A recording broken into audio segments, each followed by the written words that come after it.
Timu mukaaga z'amagombora nizo zeetabira mu mpaka z'abasigazi ez'izooba rumwe eza Ruhinda North, kandi timu ya Kiyanga na Kijende nizo zishikira mu z'akamaririzo, aho timu ya Kiyanga esingire kutwara ekikopo bwa nyuma yo kusinga omuzaano ogwa goli 5-4 za penalty.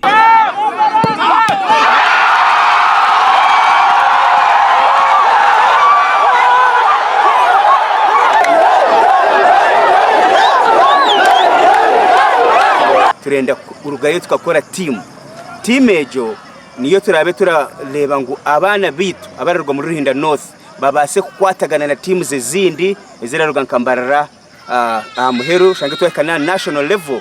Bweni nkunda munonge tebeka nusankezi akukozi yambo uka district kugira ngo twacendeza ibura ryo kusoma ahabwa abana.